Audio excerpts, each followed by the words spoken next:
আসসালামু আলাইকুম রহমতুল্লাহ। Free review YouTube চ্যানেলের পক্ষ থেকে সবাইকে আন্তরিক শুভেচ্ছা ও ভালোবাসা রইল। প্রিয় দর্শক, আমরা অনেকেই মিলে আমরা যাওয়ার পরিকল্পনা করলাম যে কোথায় বেড়ানো যাওয়া যায়। তো সেই ক্ষেত্রে আমরা হাঁটি পা পা করে আমরা সিদ্ধান্ত নিলাম চামটা বিলে যাব। প্রিয় দর্শক, সত্যি কথা বলতে আমি কখনো এই চামটা বিল বা বিলসা কফি হাউস এটা কিন্তু আমরা কখনো দেখি নাই। তো চেষ্টা করব সেই কফি হাউসটা আপনাদের দেখাতে। তো ইতিমধ্যে আমরা হঠাৎ করে ক্ষুধার্ত হয়ে গেলাম। অর্থাৎ অটো নিয়ে আসছিলাম, বাট আই থিঙ্ক মাইকও বলতে পারেন, কার বলতে পারেন, আরও কিছু বলতে পারেন।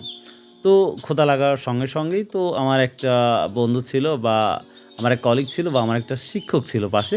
তো উনি আমাকে বলল যে আমি নিয়ে আসতেছি। ওনার নাম হচ্ছে আওয়াল, আওয়াল স্যার আমরা বলে থাকি। তো যাই হোক, আজকে বেড়ানোটা সত্যিই অসাধারণ। আমি কল্পনাও করতে পারি নাই যে এই চামটা বিল যে আমরা যাচ্ছি, যে এত সুন্দর ভিউ দেখতে পাবো। তো সেই সাথে আমি ভাবলাম যে আমি যখন ঘুরতে যাচ্ছি, এই বিষয়টাকে যদি একটু আপনাদের দেখাই তাহলে আরও মজা লাগবে। তো গাড়িতে ম্যামেরা বসে আছে বা আমার কলিগরা সবাই বসে আছে। তো সেই সুযোগেই আমি একটু দাঁড়িয়েছি। আমার পিছনে দেখতে পাচ্ছেন যে শিক্ষক, উনি আমাদের মাসুদুর রহমান, মাসুদ উনার নাম। তো মাশাআল্লাহ উনি উনার বাচ্চার সাথে ছবি উঠতেছে। সেই সাথে আমিও সামনে যে এই যে বড় ধানের যে অ্যা ধানের খের বা আমরা আঞ্চলিক ভাষায় পোয়াল বলে থাকি, ওইটার পালা বা উঁচু করে দিয়েছে যেন কোনোভাবে নষ্ট না হয়। প্রিয় দর্শক, গ্রামের যে এই ঐতিহ্যবাহী দৃশ্যগুলা কত যে ভালো লাগে এবং মন ছোঁয়ানো! ওহ মাই গড! বিশ্বাস করবেন না, আমাদের বাড়িটাও গ্রামে। কিন্তু এদিকে যেই পরিবেশ আমি দেখতে পাচ্ছি, সেই পরিবেশ অনুযায়ী আপনাদের বলতে পারি, গ্রামের ঐতিহ্যে গ্রামের মধ্যে যে একটি গ্রামের ভালোবাসায় গ্রামের যে একটি স্বাদ, সেই স্বাদটা অনুভব করতে পারতেছি এই চামটা আমরা যাওয়ার পথে। তো অলরেডি পেয়ে গেছি। তো আমরা দেখতে পাচ্ছি, যদিও আমাদের সেই বিলবিলসা আমাদের এই চামটার যে ব্রিজ আছে, সেই ব্রিজটাই আমাদের কিন্তু শেষ লক্ষ্য। আশা করি যারা এখনও সেই চামটা বিলে বা বিলসায় বা চামটা ব্রিজে যারা এখনও ঘুরতে যান নাই, দয়া করে অবশ্যই একদিনের জন্য হলেও এখানে ঘুরে আসবেন। তো যাই হোক, সেখানে আমরা কিছুটা নাস্তা করলাম। করার পরেই আবার হাঁটি পা করে আবার রওনা ছাড়লাম।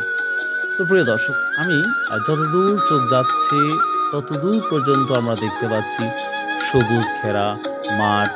এবং আশ্চর্য যে এখন আমি যেই তারিখে ভিডিওটা করতেছি সেই তারিখ অনুযায়ী অন্যান্য জায়গায় কিন্তু মাঠটি শুকায় গেছে। অর্থাৎ চলনবিলের প্রান্ত এলাকায়ও কিন্তু আমি দেখেছি যে পানি আর নেই। কিন্তু এই চামটা বিলে বা চামটা এলাকায় আমরা যাচ্ছি, সেই লক্ষ্যে আমি দেখতে পাচ্ছি এখনও পানি আছে।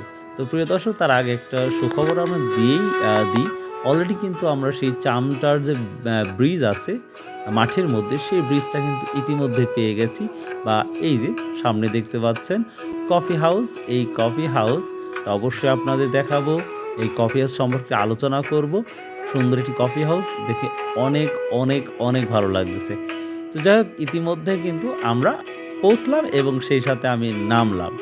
নামার পরেই আপনাদের দেখানোর চেষ্টা করব যে কী পরিবেশ, কী পরিচয়। তো যাই হোক, পিছনে আমি দেখাচ্ছি যে সুন্দর কফি হাউসটা। এবং আমার রাইট সাইডে যেটা দেখতেই পাচ্ছেন, এত সুন্দর ভিউ এবং পর্যাপ্ত পরিমাণ পানি। বৃষ্টির কারণেই এই এত পানি জমা হয়েছে। এবং সেই সাথে আগের পানিও ছিল, যেই পানিগুলা এখনও শুকায়নি, যেটা অনুভব করতেছি। তো এখানে আরেকটি মাছ রাখা বা মাছ থাকার জন্য নিরাপদ মাছ যেন তার ডিম ছাড়তে পারে বা বাচ্চা উঠাতে পারে, সেই সুন্দর একটি পরিবেশ এখানে আছে, যাকে সুন্দর একটি নামে ডাকা হয়। এই মাঠের ভিতরেই আছে, প্রায় এখান থেকে 2 থেকে 3 কিলোমিটার দূরে হবে বা তারও চেয়ে বেশি হবে। তো সেই সাথে বলতে পারি, এই মাঠের আর যে ব্রিজটা দেখতে পাচ্ছেন, এই ব্রিজটাই হচ্ছে মূলত এই চামটা বিলের হচ্ছে সৌন্দর্য। এবং এই ব্রিজটাই হচ্ছে পর্যটকের জন্য সবথেকে আকর্ষণীয় একটি সুন্দর স্থান, যেখানে আপনারা যদি আসেন। আর সেই সাথে আরেকটা কথা বলবো আমি, প্রিয় দর্শক, আমি যেখানে দাঁড়িয়ে আছি সেইখানে এত সুন্দর সুন্দর বাতাস বইতেছে, যেই বাতাসে আপনার খারাপ মনটাও সুন্দর হয়ে যাবে এবং আনন্দ ভরে যাবে। তো সেই সাথে আমি একটু নেমে যাচ্ছি। তো অনেকেই বলতেছে তো এখানে বাদাম এবং সুন্দর মুড়ি মাখিয়ে বিক্রি করতেছে। তো আমি নিচ দিয়ে যাচ্ছি। তো এই যে হোন্ডা বা এই যে গরু, তো নিচের যে অঞ্চলটি, সেই অঞ্চলটি কিন্তু বর্ষাকালে ডুবে যায় এবং সুন্দর ঘাস ফুলগুলা হয়ে আছে। তা দেখার মতন একটি পরিবেশ। আপনি যদি এই ঘাস ফুলের পাশে বসে থেকে এবং সুন্দর বাতাসটা যদি অনুভব করতে পারেন, তাহলে আমার বিশ্বাস আপনার এতটাই ভালো লাগবে যে আপনার এই জায়গাতে যেতে ইচ্ছা করবে। সেই সাথে আমরা দেখলাম সুন্দর ধান পেকে গিয়েছে। সেই ধানগুলা কৃষকেরা সুন্দর করে রাস্তায় নিয়ে এসেছে এবং এই ধানটাই কিন্তু সুন্দর করে মাড়াই করে কিন্তু সেই মাড়াই করার পরেই কিন্তু তারা ঘরে তুলবে। তো যাই হোক প্রিয় দর্শক, এখন আমি আপনাদের সরাসরি চলে যাব কফি হাউস। তো কফি হাউসের নামটা আমি আগেই বলেছি, মেবি বিল শাহ কফি হাউস হবে মেবি। তো তারপরেও এখানে সুন্দর একটি কৃষ্ণচূড়ার গাছ আছে, যেই গাছে সুন্দর অলরেডি ফুল ধরেছে। তো আমি কিন্তু ইতিমধ্যে পড়েছি বিল শাহ কফি হাউস। আব্দুল লতিফ সরকার এটা করেছিল বা করেছে।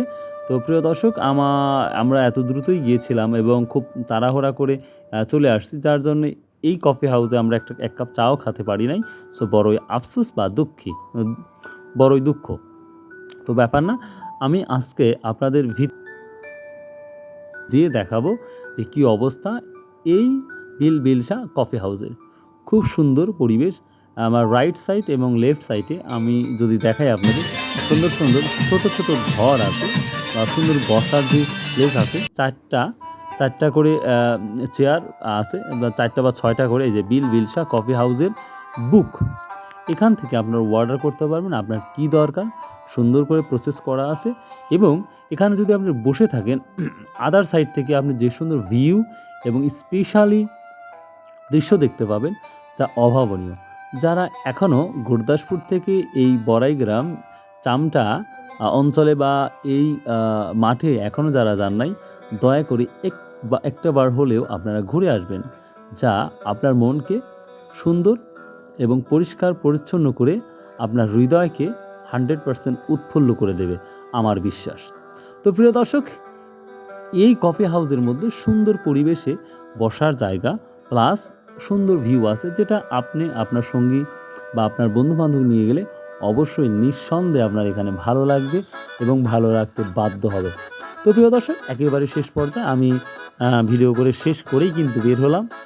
জানি না এই ভিডিওটা আপনাদের কতটুকু ভালো লাগবে। তো আশা করছি নিঃসন্দেহে অনেক অনেক ভালো লাগবে। আর যদি ভালো লাগে, এখনও ফ্রি রিভিউ ইউটিউব চ্যানেল যারা সাবস্ক্রাইব করে নেই, খুব দ্রুত করে দিন। আশা করি আরও নতুন নতুন ভিডিও নিয়ে আসবো আপনাদের জন্য। So all the best, bye, আল্লাহ হাফেজ।